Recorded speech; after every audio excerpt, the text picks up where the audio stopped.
Okay, so obviously I'm going to talk about the Brothers: A Tale of Two Sons remake, but there is a lot to unpack here and I need to set the parameters of this particular review. I'm going to be reviewing the game on its own merits and from the lens of somebody who has not played the original 2013 release. What I will quickly say though is graphically, the game has a lot more visual and dynamic life compared to the original, but for the most part, this is simply a graphics update. Don't expect any major new gameplay elements except, however, for a co-op mode, which I will talk about later on. I'm also aware that this game was received extremely well back in 2013, and there are so many passionate fans about this game. Even I am a huge fan of one of the lead directors, Joseph Fares, who was also famous for his work with A Way Out and It Takes Two.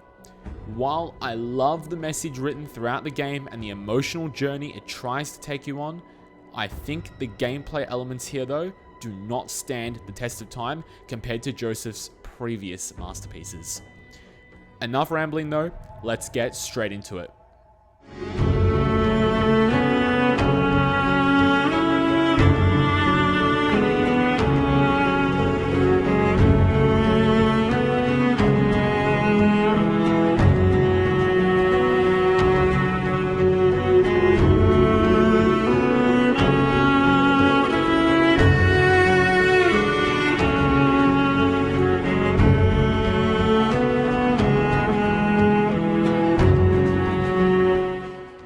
Brothers: A Tale of Two Sons remake has been developed by Avant-Garden SRL and published by 505 Games.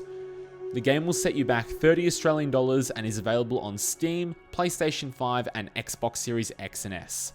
So I'm going to open up with how my first experience of this game turned out. I started playing on PC and I am running an RTX 3080 Ti with 32GB of RAM and a 12th gen Intel i7 12700. Now, my stability for the most part was fine, even on ultra settings, but lots of people have been complaining that for some reason, this game struggles with frame rate and stutters. For me though, I was annoyed that the cutscenes were capping out at 30 frames per second. See, for this game, the characters speak in a fictional language, so it is really important to use facial expressions and body language to express emotion, but it is hard to sometimes draw into those feelings and empathize with the characters when the cutscenes look choppy. But this was the least of my problems.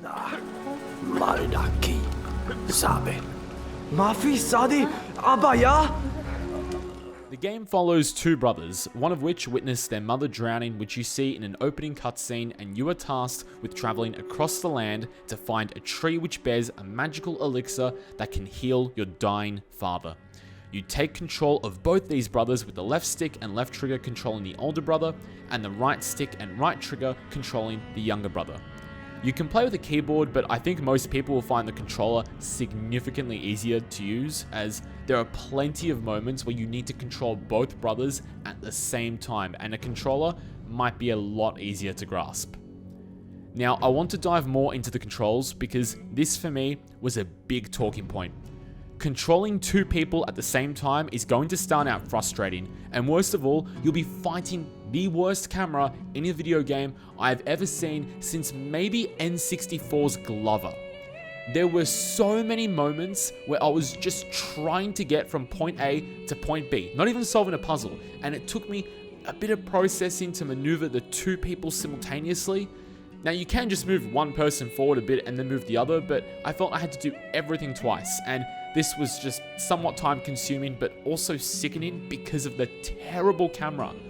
For the most part, it's trying to center on a point between the two characters. So when you turn the camera, you sometimes get these wild moments of vertigo and speed because it's not focused on the same thing that you are looking at. This, by far, was the worst example here, and I'm not even moving the camera myself.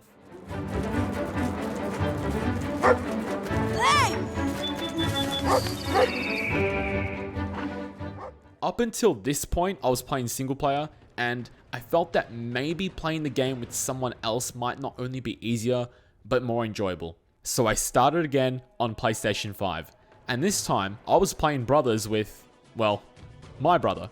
A really interesting thing to note though is when you start co-op mode, you get a little notice saying the game is originally intended and designed to be experienced by one player. This I found perplexing, and I couldn't work out why this was the case initially. For those who did play the original 2013 game, you might remember that there was actually no co-op mode at all. While this was circumvented by just sharing each half of the controller, this remake is the first time the developers have said, here is supported co-op, which we've put into the game, but we still think this is better as a single player experience. I'm going to come back to this discussion point at the end, but the rest of my playthrough was with my brother on PlayStation 5. On a side note, I found the game to be running fine on PS5, mostly using the performance mode settings at the cost of some areas looking a little bit dull and not as impressive. After these unfortunate first impressions, I was able to stop, listen, and take in the story in the game a lot more attentively. In terms of the story itself, you need to get a magic elixir from a faraway tree in order to save your alien father. Along the way, you'll encounter a variety of puzzles which involve teamwork between the two brothers. Most of the puzzles are of the environmental and traversal variety, but there are a couple boss fights here and there which, while they aren't too complicated, really help mix things up a bit. In terms of gameplay, look, this is a very 2013 experience, and there were times during a variety of the puzzles where both my brother and I just felt we were on autopilot. But there are a couple interesting moments which I think add to a lot of the themes communicated throughout the game. The importance of family, dealing with loss and overcoming challenges. These are all explored through several side encounters throughout the game, and I actually felt that although there was very little personal stake on whether we completed these encounters, we still wanted to add our little input into making this world a slightly better place through our acts of kindness. Like I said, these aren't necessary, but we felt compelled to do them because I think we can reflect on not just the characters we were playing as and what challenges they were going through, but there were even times where I looked over to my brother and thought about the people in my life, and in that brief moment of reflection, it was an automatic reaction to do a good deed. There was never a point where I couldn't be bothered doing something that was slightly out of my way, and the fact that it was triggered by a family of turtles in the ice fields or a troubled man on a mountainside, I found it quite touching. But other than that, the puzzles were fairly bland and straightforward. Give each other a boost to reach a high ledge, time the pulling of a lever to open a trap door at the right time. The gameplay really is not the driving factor. It is the themes and emotions between the characters that will keep you going through the game's 3 to 4 hour journey. Now look, when you play a game like this, there are two things you need to know. Firstly, this really is one of those games you can only play once, and secondly, that it's more of an experience with a message that you have to be willing to listen to rather than active gameplay. So for $30, I think this falls right into that category, and it really reminded me of 2015's Everybody's Gone to the Rapture, because unlike A Ways Out and It Takes Two, the gameplay here is not varied or strong enough to keep your attention, and like I said earlier, I felt it was a very autopilot experience, and that really hurts me if I'm being honest, because I want to love this game.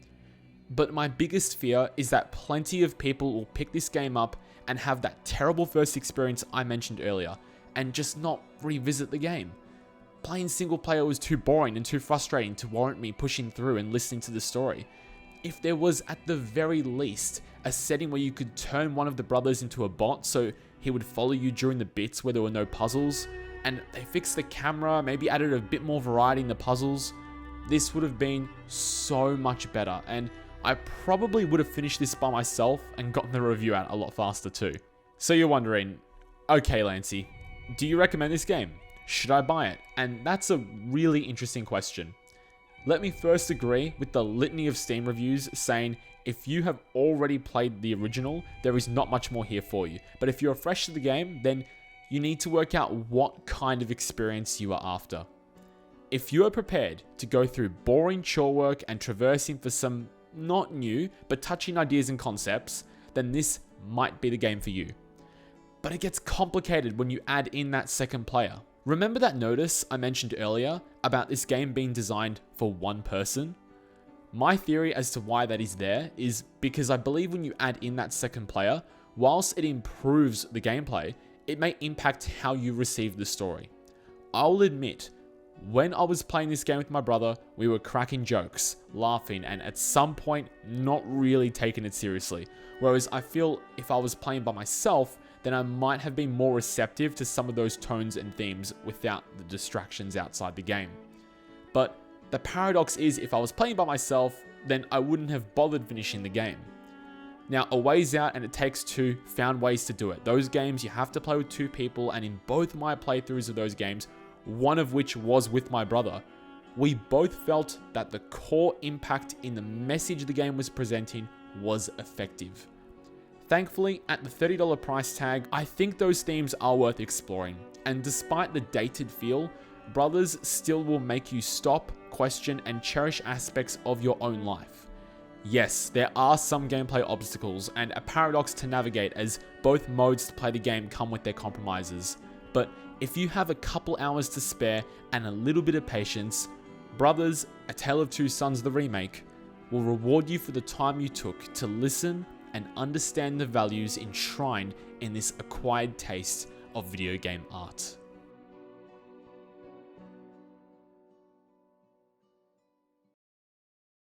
That's it for the review. If you've made it this far, consider leaving a like or subbing to the channel if you want to see more. Also, I really appreciate everyone's feedback and comments on my first video. It means a lot to me that over 150 people enjoyed it. I didn't think I'd get anywhere near that on my first video, so it really means a lot. That's all from me. Enjoy the rest of your day, and thank you kindly.